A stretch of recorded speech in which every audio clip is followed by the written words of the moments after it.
Hello दोस्तों, YP consult में आप सबका स्वागत है। दोस्तों, आज मैं आप सबके लिए एचपी जेवीटी एंट्रांस के हिंदी के कुछ महत्वपूर्ण क्वेश्चन लेके आया हूं, जिनमें हम आज मुख्यतः आपके जो आपका 2023 में एंट्रांस हुआ था उसके जो हिंदी के क्वेश्चन हैं उनके बारे में थोड़ा डिटेल से पढ़ेंगे। इसमें मैंने इन्हीं हिंदी के क्वेश्चन के साथ उनसे जुड़े हुए कुछ अन्य फैक्ट को भी इंक्लूड किया है। तो चलो दोस्तों, आज की वीडियो स्टार्ट करते हैं। आज का पहला क्वेश्चन है, सावधानी शब्द में प्रयुक्त प्रत्यय है। यहाँ पे आपसे प्रत्यय पूछा है दोस्तों, तो यहाँ पे जो प्रत्यय आएगा आपका वो आएगा आपका ई प्रत्यय। ध्यान देना, यहाँ पे मोस्ट मैंने हर क्वेश्चन के लिए कुछ नोट छोड़ा है, तो इसका जो आंसर आएगा वो आएगा आपका ऑप्शन डी। ठीक है, नोट देखो, उपसर्ग मूल शब्द के आगे तथा प्रत्यय मूल शब्द के पीछे जुड़ते हैं।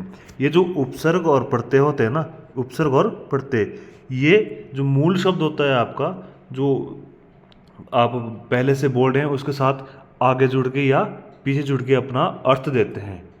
तो यहाँ जो शब्द है आपका सावधान शब्द है, और इसमें क्या जुड़ा है आपका, सावधान शब्द में बड़ी ई जुड़ी है। क्या जुड़ी है आपकी, बड़ी ई किस रूप में, उपसर्ग के रूप में। अगला क्वेश्चन दोस्तों, संज्ञा के स्थान पर प्रयुक्त होने वाला शब्द है। तो संज्ञा के स्थान पर देखो, संज्ञा क्या होती है, संज्ञा एक नाम है। हम या यूं कहें, हमारे चारों तरफ जितने भी हमारे को नाम दिखते हैं ना, किसी भी वस्तु के हो, चाहे जीवित हो चाहे मृत अवस्था में हो, चाहे उसका खाली आपको आभास हो या फिर वो कैसे मूर्त हो या चाहे अमूर्त हो, ठीक है, उन सभी नाम को क्या बोलते हैं, तो उन सभी नाम को संज्ञा कहा जाता है। ठीक है, और इसी संज्ञा के स्थान पे अगर मैं कहूँ उन सभी नाम के स्थान पे अब मैं एक ही नाम यूज करना चाहूँ तो उसको बोलते हैं सर्वनाम। क्या बोलते हैं, सर्वनाम। तो दूसरे का जो आंसर हो जाएगा हमारा क्या हो जाएगा, सी। यहाँ नोट देखिए, संज्ञा विकारी शब्द का भाग है। संज्ञा जो होती है हमारी वो विकारी शब्द का भाग है। हिंदी में 4 विकारी शब्द होते हैं भाई, हिंदी में 4 विकारी शब्द होते हैं। कौन कौन से, संज्ञा, सर्वनाम, क्रिया और विशेषण। ठीक है, ध्यान रखना इसको भी, क्योंकि ये भी इंपॉर्टेंट है, आ सकता है आपको। अगला क्वेश्चन है, पुरुषवाचक सर्वनाम के भेद है। तो पुरुषवाचक सर्वनाम में देखो, इसमें जो आपको पुरुष पाए जाते हैं वो आपके 3 तरह के पुरुष पाए जाते हैं।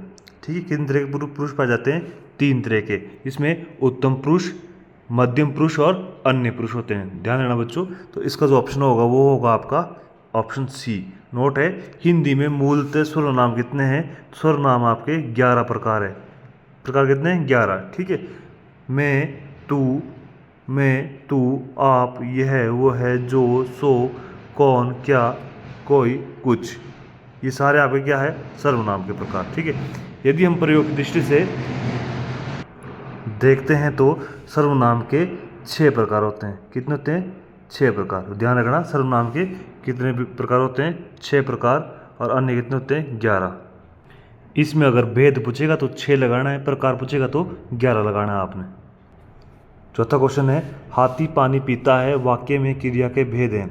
तो वाक्य में क्रिया के भेद कौन से, सकर्मक, अकर्मक, प्रेरणार्थक और द्विकर्मक। तो इसमें जो पानी है, क्रिया कौन सी हो रही है, पीने की क्रिया हो रही है। किसको पी रहा है, तो पानी को, यानी कि यहाँ पे क्या है, पानी आपका कर्म है, यहाँ पे कर्म है, तो क्रिया कौन सी हो जाएगी आपकी, सकर्मक। ठीक है, तो ऑप्शन कौन सा होगा, ए। उसके बाद नोट देखो, क्रिया के 2 मूल रूप होते हैं। क्रिया के 2 मूल रूप होते हैं, एक तो सकर्मक और दूसरा आपका अकर्मक। सकर्मक में कर्म होता है, अकर्मक में कर्म आपको देखने को नहीं मिलता है। अगला क्वेश्चन है, हिंदी व्याकरण में वाच्य के भेद हैं। तो हिंदी व्याकरण में वाच्य के जो भेद हैं वो आते हैं आपके 3, जिसमें पहला है आपका कृत्यवाच्य, दूसरा आपका क्रमवाच्य और तीसरा आपका भाववाच्य। तो यहाँ ऑप्शन बी ही सही रहेगा। इन्हें काल के आधार पर वाक्य के भेद भी कहा जाता है। ध्यान रखना, काल के आधार पर वाक्य के भेद को कितने हैं, 3 हैं, तो इन्हीं को ही बोलते हैं। अब अगला क्वेश्चन है, विकारी शब्दों के भेद है। तो विकारी शब्दों के भेद देखो कितने आएंगे आपके, 4। ठीक है, हिंदी में विकार के आधार पर शब्द होते हैं आपके 2 तरह के। ध्यान रखना, विकार के आधार पर शब्द आपके 2 तरह के होते हैं। वो होते हैं कौन कौन से, विकारी और अविकारी। विकारी और अविकारी। ठीक है, क्वेश्चन नंबर 7 में पूछा गया है प्रत्यय के भेद हैं। अभी मैंने बोला था आपको प्रत्यय शब्द मूल शब्द के अंत में जुड़ते हैं और उपसर्ग मूल शब्द के पहले। तो प्रत्यय के भेद पूछे तो प्रत्यय के भेद आते हैं आपके दो।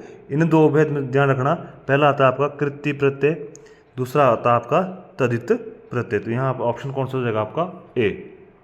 क्वेश्चन नंबर 8 है प्रत्यय के आधार पर व्यंजन के भेद। अच्छा व्यंजन बोलने देखो, व्यंजन समझना, व्यंजन हमारे पास कितने होते हैं, मूल रूप से 33 होते हैं आपके। और जब हम प्रकार की बात करते हैं तो प्रत्यय के आधार पर व्यंजन होते हैं आपके तो 3 तरह के होते हैं बच्चों। ऑप्शन सी कौन कौन से, स्पर्शी व्यंजन जो आप कितने होते हैं आपके पास 25 होते हैं, अंतस्थ आपके 4 होते हैं और ऊष्म आपके ये भी 4 ही होते हैं। ठीक है, ध्यान रखना इसमें। अगला क्वेश्चन है अरबी लिपि लिखी जाती है। तो अरबी लिपि देखो, ये लिपि उर्दू की लिपि आती है, इसको हम उल्टा लिखते हैं भाई इधर को। ठीक है, तो दाएं से बाएं, दाएं से बाएं। देखो नोट में क्या लिखा है, देवनागरी लिपि, गुरुमुखी लिपि और रोमन लिपि कैसे लिखते हैं हम, तो हम लिखते हैं बाएं से दाएं इधर को। ठीक है, ऐसे लिखते हैं, तो ये भी ध्यान रखना भाई। ठीक है, यहाँ ऑप्शन कौन सा हो जाएगा, ऑप्शन बी। अगला क्वेश्चन है ए का उच्चारण जीभ के किस स्थान के अनुसार है। तो ए का उच्चारण जो है ये स्वर है, जो हम स्वर को बांटते हैं किसके आधार पे, जीभ के आधार पे। तो जीभ के आधार पे 3 तरह के स्वर होते हैं, अग्रस्वर, मध्य स्वर और पश्चिम स्वर। तो ए का जो उच्चारण होगा वो आपके अग्रभाग से होगा जीभ का, इसीलिए ऑप्शन ए आ जाएगा। जीभ के अनुसार स्वर कितने आपके 3 तरह के। ठीक है, अगला क्वेश्चन है गेई शब्द का ध्वनि योग है। ठीक है, तो इसमें वर्ण विच्छेद करना है आपने गेई शब्द का। तो इसका जो आंसर आएगा वो आएगा आपका ऑप्शन बी, क्योंकि यहाँ पे जो ग है वो कैसा है आपका स्वर रहित है, प्लस आपका क्या है अ है, और लास्ट में क्या आपका बड़ी ई की मात्रा आ रही है। ठीक है, तो क्या बन जाएगा आपका गई। हिंदी में संधि कितने प्रकार की होती है बच्चों, तो 3 प्रकार की, स्वर संधि, व्यंजन संधि और विसर्ग संधि। अगला क्वेश्चन है निम्न में रूढ़ शब्द कौन सा है। ठीक है, रूढ़ होता है जो आपके मूल शब्द होता है आपका, जो पहले से ही चला हुआ आता है वो। ठीक है, जैसे नल वगैरह हो गया आपका। ठीक है, ठीक है, ये जो फिक्स होते हैं पहले से, तो इसमें आपने देखना है। तो इसका जो आंसर होगा वो मलयज होगा। बाकी जो आप देखेंगे वो या तो यौगिक है या फिर आपके योग रूढ़ है। तो रचना के आधार पे शब्द 3 प्रकार के होते हैं। कितने प्रकार के, 3 प्रकार के, रूढ़, यौगिक और योग रूढ़। ठीक है, क्वेश्चन नंबर 13 में पूछा गया है मूल स्वर कौन सा है। मूल स्वर पूछा हुआ है, मूल स्वर हमेशा ध्यान देना कितने होते हैं आपके 4 होते हैं, और ये 4 होते हैं आपके मूल स्वर। ठीक है, तो यहाँ देखेंगे कौन सा ऑप्शन आ रहा है आपका, तो यहाँ ऑप्शन आ रहा है आपका ए और सी। यहाँ 2 ऑप्शन आ रहे हैं आपके मूल के लिए। क्वेश्चन नंबर 14 है शुद्ध वर्तनी का चयन कीजिए। बावर्ची का पूछा हुआ है इसमें, बावर्ची, बाकी सब अटपटे से। लास्ट कौन सा आपका बावर्ची, ये वाला सही है आपका।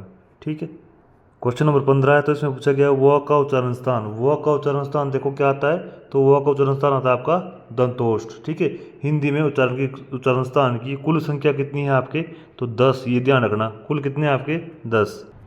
दोस्तों अगर आपको ये वीडियो इन्फॉर्मेटिव लगी हो तो मेरी इस वीडियो को लाइक, शेयर और मेरे चैनल को YP कोर कंसल्ट को सब्सक्राइब करना ना भूलें, और बेल आइकन को ऑल पे सेट करना भी ना भूलें। क्वेश्चन नंबर 16 है सन्मति शब्द का संधि विच्छेद क्या होगा। तो इसका होगा आपका ऑप्शन डी, सत प्लस मति। इसमें कौन सी संधि है, तो इसमें आपकी व्यंजन संधि। कौन संधि है आपकी, व्यंजन संधि। क्वेश्चन नंबर 17 है अर्थ के आधार पर शब्द के भेद। तो अर्थ के आधार पर शब्द के भेद बच्चों कितने होते हैं, 2 होते हैं। नीचे देखो कौन कौन से होते हैं, देखो एक तो होता है आपका सार्थक शब्द और दूसरा होता है आपका निरर्थक शब्द। ठीक है, क्वेश्चन नंबर 18 है आपका अशुद्ध शब्द कौन सा है। तो अशुद्ध शब्द छांटना है आपने। ठीक है, तो यहाँ देखो कृपया जो आपका ये भी सही लिखा हुआ है, चिन्ह भी आपका सही है, गुरु में भी छोटे ओ की मात्रा है। उज्ज्वल जो आप लिखते हैं वो इसका ये वाला रूप शुद्ध होता है उज्ज्वल। यहाँ दोनों ज कैसे होते हैं आपके छोटे होते हैं। ठीक है, तो ऑप्शन जो इसका कौन सा आएगा, डी जो है आपका वो कैसा है, अशुद्ध है। ठीक है, अगला क्वेश्चन देखेंगे विद्यार्थी शब्द कौन सा है। तो विद्यार्थी शब्द आपका कौन सा है, यौगिक शब्द है आपका। कौन सा शब्द है, यौगिक। रूढ़, यौगिक और योग रूढ़ में से पूछा हुआ है, तो कौन सा आएगा आपका यौगिक। देखो विद्यार्थी कैसे बनता है, विद्या प्लस अर्थी, जिसका अर्थ होता है विद्या, विद्या चाहने वाला। क्वेश्चन नंबर 20 है आत्मा शब्द का तद्भव रूप क्या है। आत्मा जो पूछा हुआ है ये कौन सा शब्द है, खुद में तत्सम है और इसका क्या रूप पूछा हुआ है, तद्भव। तो इसका जो आंसर आएगा वो आएगा आपका आप। कौन सा आएगा आपका आप। ध्यान रखना उत्पत्ति के आधार पर जो शब्द आपके हैं वो आपके 4 तरह के आते हैं, तत्सम, तद्भव, देशज और विदेशज। ठीक है, कितने आएंगे आपके 4 आएंगे, ध्यान रखना। क्वेश्चन नंबर 21 है निम्नलिखित में से कौन सा शब्द क्रिया है, दौड़, बुनाई, धोना या हंसी। ठीक है, तो यहाँ देखो दौड़, दौड़ना नहीं बोला है, दौड़ बोला है, बुनाई, बुनना नहीं बोला है, खाली क्या बोला है, बुनाई बोली। हंसी है, हंसना नहीं बोला है, क्या बोला, हंसी। तो यहाँ खाली क्या आएगा ऑप्शन आपका धोना। धोना क्या आएगा आपकी, यह आएगा आपकी क्रिया। ठीक है, इसमें देखो संस्कृत की जो धातु होती है ना, संस्कृत जो धातु होती है उन्हीं को हिंदी में क्या कहा जाता है, क्रिया कहा जाता है। बस उन धातु में क्या कर देते हैं, प्रत्यय लगा देते हैं पीछे, क्या लगाते हैं, प्रत्यय। ठीक है, क्वेश्चन नंबर 22 है 2 शब्दों के योग से जोड़ा बनाने वाले शब्द को क्या कहते हैं। तो इसको कहते हैं युग्म। क्या कहते हैं, युग्म। ठीक है, ऑप्शन नंबर डी, पद, वाक्य, अक्षर या युग्म। तो क्या कहेंगे, युग्म कहेंगे। नोट क्या है इसमें कि हिंदी व्याकरण के 3 अंग होते हैं। ध्यान रखना हिंदी व्याकरण कितने अंग होते हैं आपके, 3 अंग होते हैं, वर्ण, शब्द और वाक्य। वर्ण, शब्द और वाक्य। क्वेश्चन नंबर 22 है निर्धन शब्द का स्त्रीलिंग क्या होगा। तो निर्धन शब्द का स्त्रीलिंग क्या होगा, निर्धनी, निर्धना, निर्धनी, निर्धाना। तो यहाँ इसका आंसर जो होगा ऑप्शन बी, क्या होगा, निर्धना, निर्धना। हिंदी में लिंग के 2 प्रकार होते हैं, हमेशा ध्यान रखना हिंदी में खाली लिंग के 2 प्रकार होते हैं, स्त्रीलिंग और पुल्लिंग। ये क्वेश्चन कौन सा था आपका, 23 था ये, 23। क्वेश्चन नंबर 24 है वाक्य के कितने अंग हैं। वाक्य के अंग पूछे हुए, तो वाक्य के अंग 2 आते हैं बच्चों, कितने आते हैं, 2।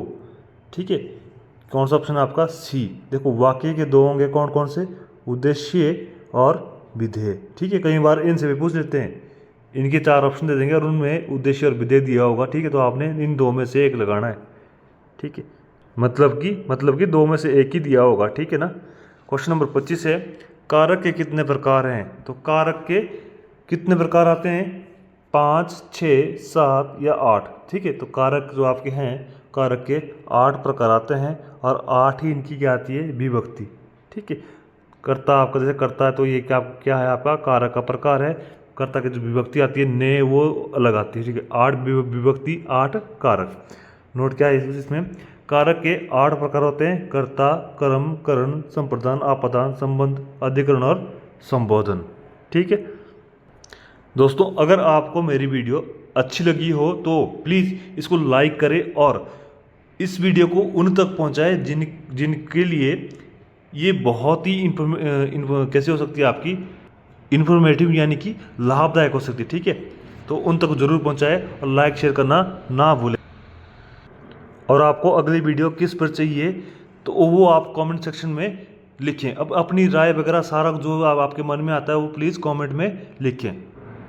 ठीक है दोस्तों, तो जल्द ही अगली वीडियो के साथ फिर से आपके साथ मुलाकात करते हैं। तब तक के लिए good bye, have a nice day.